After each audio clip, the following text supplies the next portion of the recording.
बडा महाराजज्यू यहाँलाई जन्मदिनको शुभकामना छ। धन्यवाद। यहाँलाई त मैले राम्ररी चिन्न सकिनँ नि। म नेपाल भन्ने राज्यबाट आएको पत्रकार हुँ। त्यसो भए मिठाई जुन्यार गर्नुहोस् र आफ्नो प्रश्न राख्नुहोस्। महाराजज्यू तपाईँलाई त तपाईँको जन्मदिनको बेला मात्रै जनताले सम्झिन्छन्, अरू बेला वास्ता गर्दैनन्। तपाईँले यसको कारण बताउन सक्नुहुन्छ कि? हाम्रा जन्मदिनमा मात्रै माल्यार्पण गर्ने र अरू दिनमा गाली गलौज गर्ने, यो 364 दिन पाप कर्म गर्ने र बाँकी एक दिन सुनपानी छर्केर जोखिने कर्मकाण्ड जस्तै हुन आएको छ। यसले जनताको कद छोट्याउने काम गरिराखेको छ। महाराजज्यू तपाईँको पालामा राजतन्त्र थियो, अहिले त गणतन्त्र देशमा आइसकेको छ, तपाईँ यसलाई कसरी लिनुहुन्छ? हाम्रा बाबु बाजे पनि दौड जितेर राजा भएका थिए। जनताका छोराछोरी भएकै कारण त्यतिखेर पनि राजतन्त्र नभएर गणतन्त्र थियो। पछि मेरा पालामा श्रीपेच लाया हुँ। अहिले गणतन्त्र बनाउँदा व्यक्तिहरूले श्रीपेचको ठाउँमा टोपी लगाएर अरू व्यक्ति आएर राज गरेर गणतन्त्र बनेका छन्। मेरा पालामा कुरा के थियो भन्दाखेरि सेना मेनाका गणहरू थुप्रै थिए। गणै गणलाई शासन गर्दा त्यो पनि गणतन्त्रै थियो। मैले त्यसलाई एकत्रित गरेर शासन गरेकोले त्यसलाई जनताले राजतन्त्र भनेका हुन्।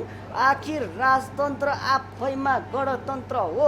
हाम्रो देश नेपाल 4 वर्ण 36 जातको फुलबारी हो भन्छन्, तर नेताहरूले यहाँ तपाईँको जातीयको नाममा विभिन्न चलखेल गरिरहेका छन्। तपाईँलाई कसरी लिनुहुन्छ? 4 जात 36 वर्णको साझा फुलबारी भनेर हामीले नै चलाएको दिव्योपदेश हो। आज आएर जात जातिको नाममा गाली गलौज हुन थालेको छ। नेपाल खाल्डो टुक्रिन थालेको छ। भाइ फुटे गवार लुटे हुने अवस्था छ। यो भनेको भिरमा जाने गोरुलाई राम राम भन्न सकिन्छ, काँध थाप्न सकिने अवस्था होइन। भावीले लेखला मेटलाको आफ्नो आफ्नो लहना हो। 2 जात बहुवर्णको साझा फुलबारी भनिदिनाले यो प्रश्नको समाधान हुने छन्। महाराजज्यू तपाईँ त दूरदर्शी नेता, देशमा भ्रष्टाचार बढिरहेको छ, तपाईँ यसलाई कसरी निर्मूल गर्न सक्नुहुन्छ? मेरा विचारमा घुस लिन्या र दिन्या दुवै अपराधी सरह हुन्। घुस लिन्या र दिन्यालाई 4 पाटा मुडाएर सुँगुरका पाठा बोकाएर नेपाल खाल्डोको परिक्रमा गराउनाले यो भ्रष्टाचारको समस्याको समाधान हुने हुन्। महाराजज्यू तपाईँको चोरी अमला उठाइरहनुहुन्छ जहिले पनि, जनताले यसलाई बुझ्न सकेको छैन, जनताले अर्थपूर्ण रूपमा लिइरहेका छन्। तपाईँ यसलाई कसरी बढाउन सक्नुहुन्छ, कसरी जनतालाई बताउन सक्नुहुन्छ? मेरा साना दुःखले यो नेपाल खाल्डो आर्जाको होइन। नेपाल खाल्डो 2 ढुङ्गा बिचको तरुल हो। त्यसकारण हाम्रा बिच ठुला ठुला रिपुहरू छन्। उनीहरूसँग सामना गर्नका लागि हामी सारा रैती एकजुट भएर लड्नु पर्ने हुन्छ भन्ने मेरो यो औँलाको सङ्केत रहन्छ।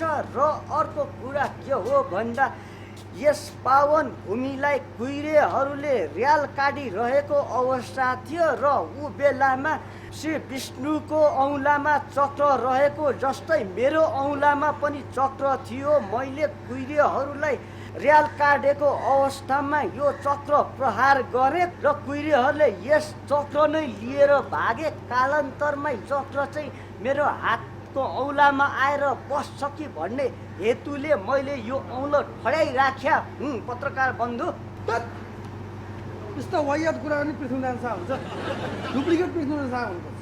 चक्र थियो अरे हातमा, ल यो फेरि पत्रकार कहाँसम्मको स्वाट होला? यस्ताको कुरा सुनेर टाइम वेस्ट गरेर बसिरहेको छ। पत्रकार बन्धु, जाई कटक नगर्नु, झिकी कटक गर्नु, आइलाग्ने माथि जाई लाग्ने हुन्। यस रिपुको गालामा 1 थप्पड मार्ने हुन्। पत्रकार बन्धु तपाईँको थप्पड बडो गिलो महसुस भयो, त्यसैले अर्को पनि थप्पड मार्नु जोडका साथ।